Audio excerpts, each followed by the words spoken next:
Hi everybody, welcome to week 2 of module 3. We are moving right along in our child development and traditional literature module.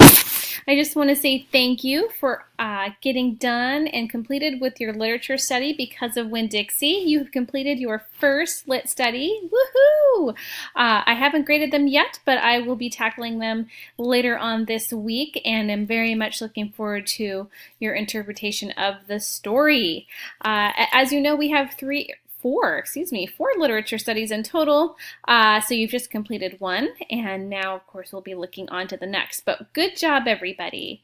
One other announcement I want to make is please be aware of the late policy. I've been very lenient recently with the late policy, but going forward, I really am going to be sticking to the 30% late deduction if an assignment is submitted late, as stated in our syllabus. So please be sure that you're being aware of the due dates each week and knowing what's coming due when, because those late points will add up quickly if you're not careful. If you have any questions or any concerns, please let me know. I have tried to be very, very fair and understanding, but it's really deep into our course now, so we need to be aware of getting things in on time, especially because our course is going to start picking up even more quickly now, and staying on top of our assignments is absolutely imperative in Children's Lit.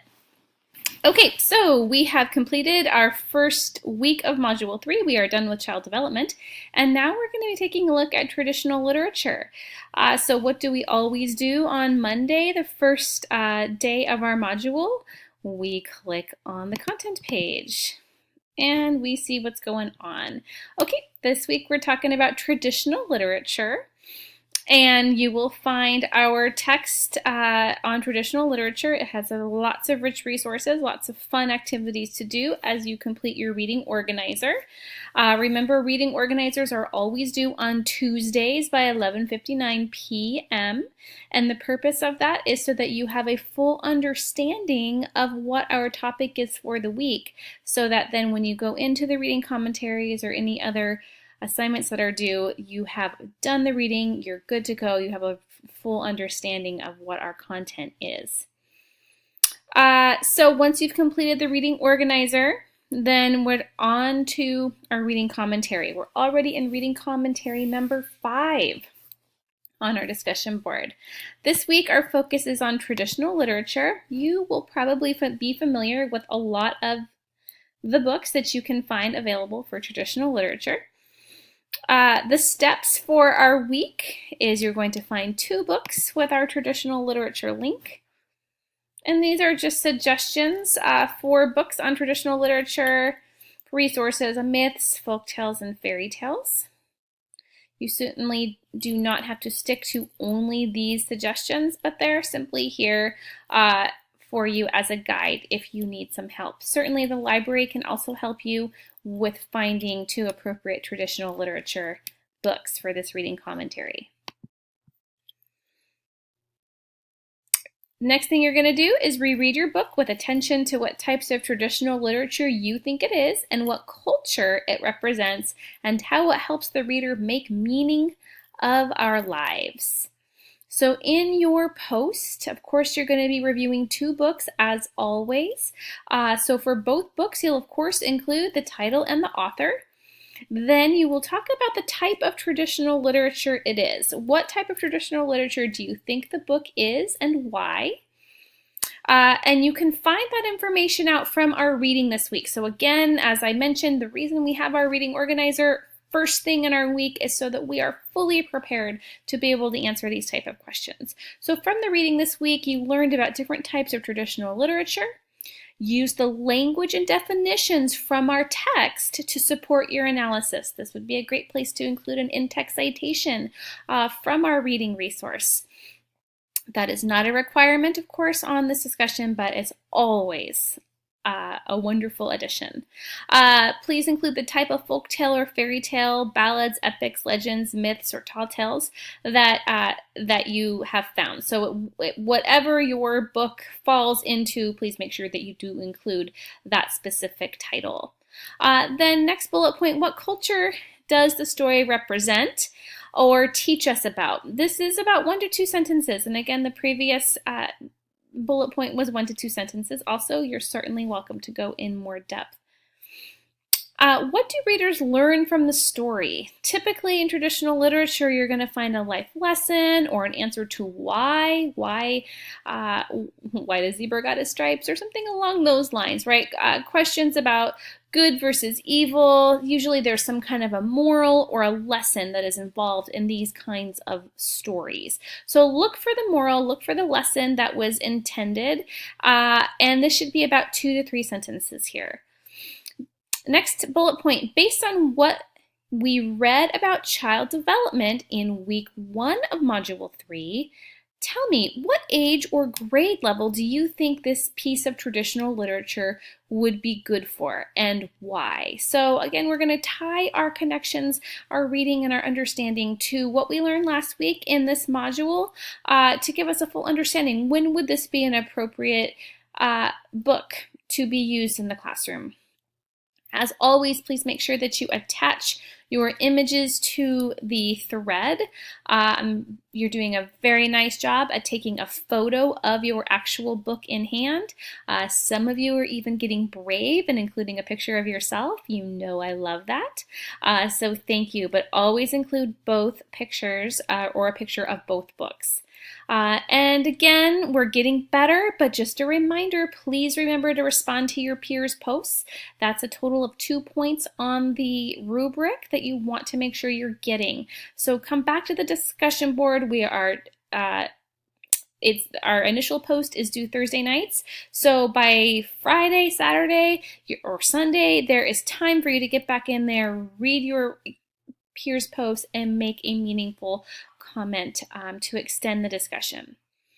Of course, your responses should be relevant and thought-provoking, go beyond obvious and predictable with examples and details.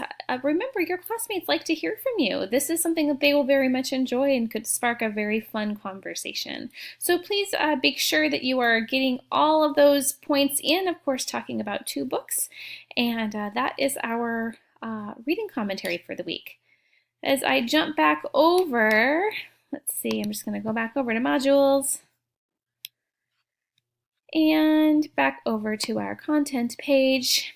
We kind of have a little bit of a light week this week. So aside from the reading organizer and our traditional literature reading commentary, we don't have a big assignment. So this would be a great time to get used to using your starting your read aloud hours.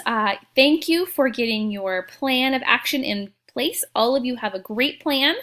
So begin those hours, however that's looking with your readers. Some of you are reading with very, very young readers. So those will be small increments of time that you'll be meeting. Remember, for every increment of time that you meet, you want to log in the journal template. I was emailed today by a couple students that we were having trouble accessing the journal template. I have made it available in our Module 3, so you should have no problem accessing it. Of course, you want to make a copy of this template and then make it your own. This is just simply a template. You're not going to directly write on this particular one that I provided. Make a copy and create your own. But as you can see, starting with your first visit, you will give us the visit date, time, the time it started, the time it ended, how many hours you met, a quick summary of the observations and participation. What did you see and do? These first few meetings that you have are going to be really groundbreaking meetings where you're going to lay the brickwork, if you will, for your future meetings together. So really take the time to reflect. What did you do? How did you get to know your reader? What did you notice about your reader that is going to help you in planning and preparing for the next time that you meet? And then in your reflection, what went well? What could have gone better? What ideas did you like that you used? And any questions and concerns that were raised. This is a really important part of your reflection because a lot of times things don't go to plan or things happen that you weren't expecting. So write that down. It's going to really help you in preparing for the next time. And of course, I've mentioned in my previous videos, Definitely do these reflections after each time you meet with your readers, even if it's those 10-minute increments, because it will help you in preparing for next time, and you certainly don't want to have to think back all the way to when you started meeting with your readers and try to fill in your journal at the end of this assignment. So do this as you go along. If you have any problems accessing this, please email me right away, as I think I have solved the problem. Okay, so that really is the only thing that's due this week, your reading commentary and your reading organizer. So it's kind of a light week. You don't have to turn in your journal template to me, but I am giving you a little bit of time right now, a reprieve, if you will, to get caught up, which makes me want to point out, looking ahead, you just finished your literature study, your first one with Winn-Dixie, and your next lit study number 2 isn't due until March 30th. For either class. It's not due for a while, we'll say, but it is really important to get started. So if you have some downtime, would be the time to start reading The Hunger Games. So I've kind of jumped down here to looking ahead into The Hunger Games. It's due in Module 6, so that's when we will actually note Hugo Cabaret, that our lit study number 4 is due in Module 6. Hunger Games is due in Module 4. So if you want to kind of take a jump start at what the assignment is, it's just reading The Hunger Games, and then you're going to complete a really cool book report ball. I will go over the book report ball in more detail once we get into our Module 4, but it's very cool. It's something that I think that all future teachers should have in their back pocket for a possible literature study or book report study for future classes. It's a lot of fun. It's very hands-on. So the only thing you really need to be worrying about at this time is to be reading The Hunger Games. So getting started on that.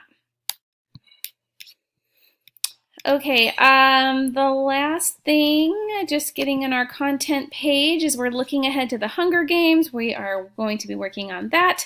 The other point here, down here, not until the Module 6 at the very end of our course, week 15, your final literature study is due, and that book is on the invention of Hugo Cabret. It is an incredibly beautiful book. A lot of you commented in your reading organizers last week that you took a look at Hugo Cabret and really enjoyed it. Well, I recommend starting to read this one as well. There's a lot of pictures. So the book is overwhelming. It's very large, but most of it is illustrations, beautiful illustrations that help you understand the story.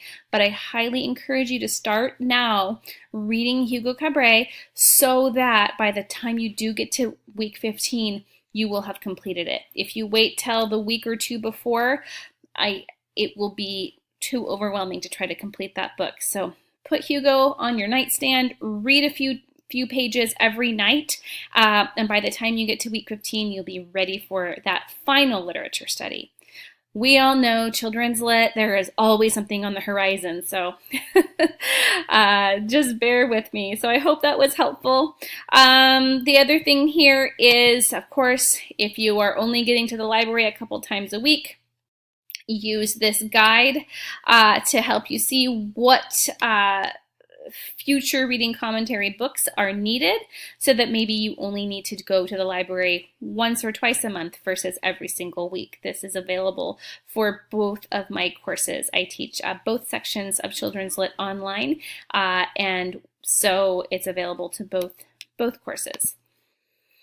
I believe that is it, everybody. I hope that you are having a wonderful week. Next week, we'll dive into Module 4, and I will get into more detail on what the Hunger Games Lit Study is all about. I will go into more detail about the Lit Study Ball. It's a lot of fun. But for now, just focus on traditional literature. Have a good time with your reading commentary. Get started with your readers, with your read aloud readers.